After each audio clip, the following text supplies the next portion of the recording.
Welcome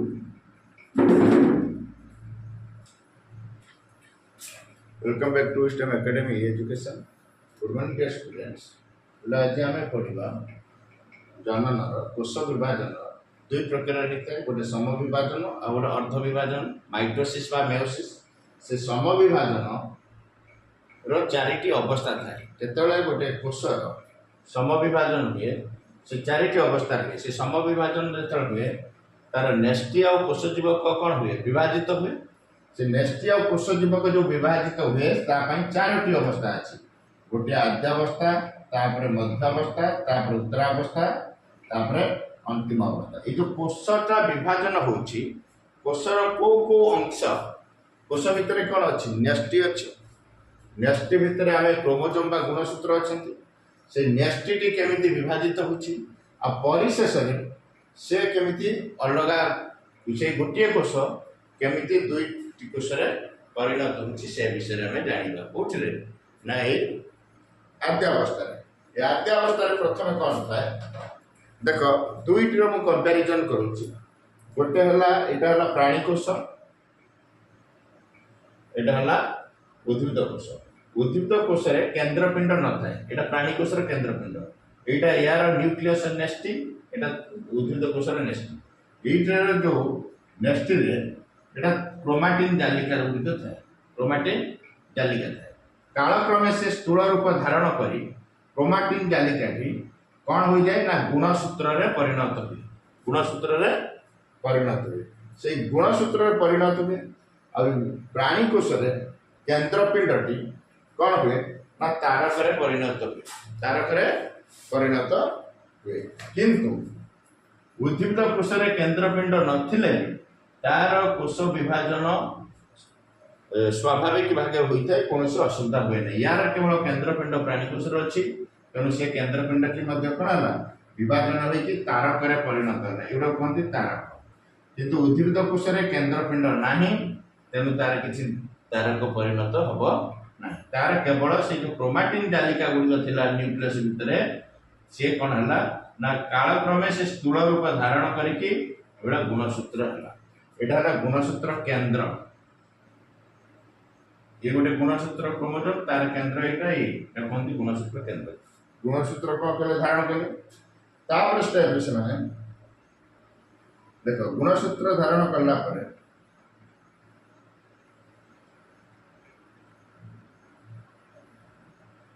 तापर से माने कौन है ना पूर्व आद्यावस्था। ये सब जाऊँ आद्यावस्था ये प्रथम अंतरावस्था ये कहते है। ये पूरा इनिशियल फेज। तापर पूर्व अध्यावस्था कौन हम ना ये जो तारक गुड़िक प्राणी कोष रे दुई मेरु आड़ को गति कर। दुई मेरु आड़ को गति कर मीन्स देखो ये तारक इे रहा, ये तारक गुड़िक एपटे रहा। तापर ये जो नेस्टी झिली ये डिसअपियर हो माने उभे जीव आ ये नेस्टी झिलीटी रहिबो नाही। जेत तारक गुड़िक जो केंद्रपिंड विभाजित होइकी तारक रे परिणत होला से तारक कोषर दुई मेरुआड़ को गति कले आउ एठी नेस्टी झिली अदृश्य हो जीवो। नेस्टी झिली अदृश्य हो नेस्टी झिली अदृश्य हो तापरे क्रोमोजोम गुड़िक एगुड़ा भाव रही। एठी कौन हम ठीक उद्भिद कोषर से गुड़ा तार कौन हम तार तो नाही केंद्रपिंड तारक सृष्टि है तार तारक जीवा दरकार खाली एठी नेस्टीटा डिसअपियर है। नेस्टी डिसअपियर है।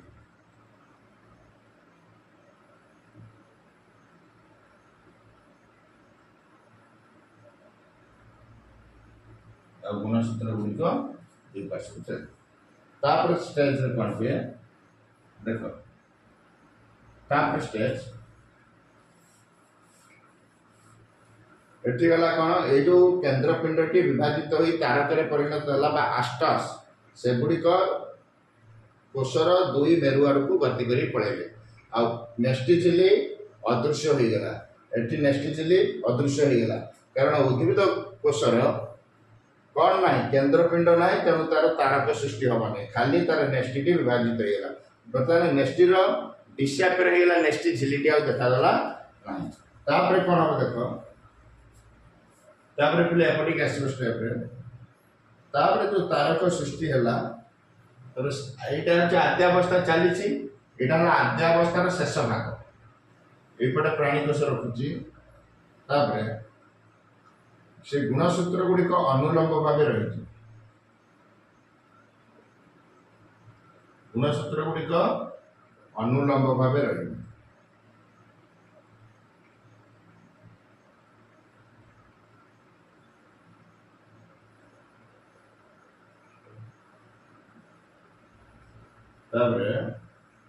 उद्भिद कोश से भाया तार खाली गुणसूत्र अनुलंब भाव रही तार कौन से कारक ना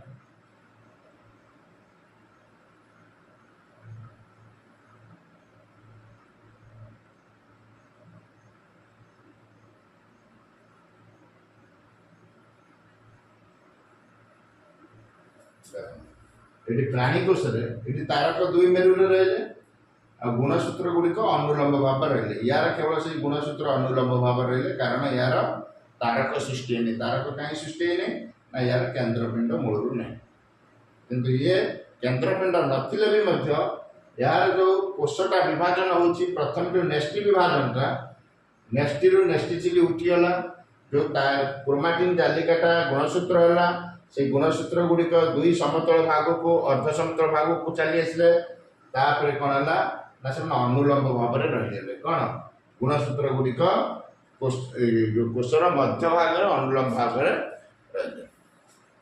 आस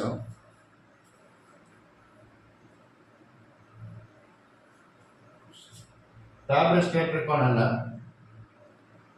एकक सूत्र साहाय्य जो मध्यावस्था आसला ये मध्यावस्था कौन है ना एकक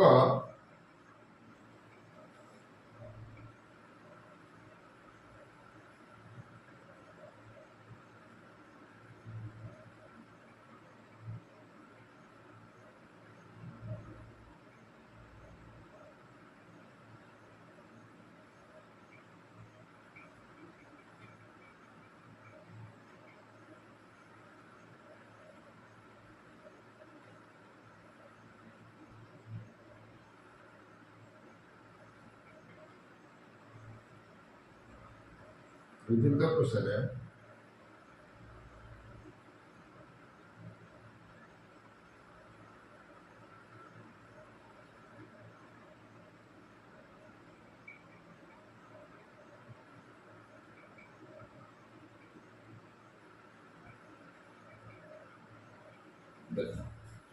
कौन है से जो तारक दुई मेरु रहा गुणसूत्र गुड़िक एकक सूत्र रही कौन है एकक सूत्र रूप धारण करे गुणसूत्र गुड़िक एकक सूत्र रही एकक सूत्र रही ये कौन है ना तर्कतंतु या कौन है तर्कतंतु स्पिंडल सेप हो आसला उत्तरावस्था मध्यावस्था पर कौन आसो उत्तरावस्था ये उत्तरावस्था कौन हम ना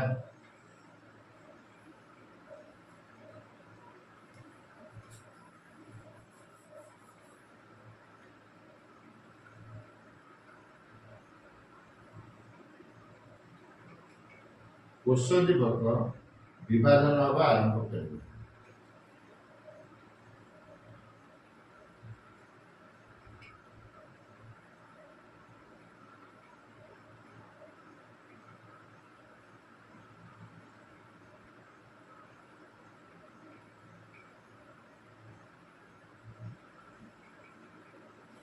कौन हम ठीक से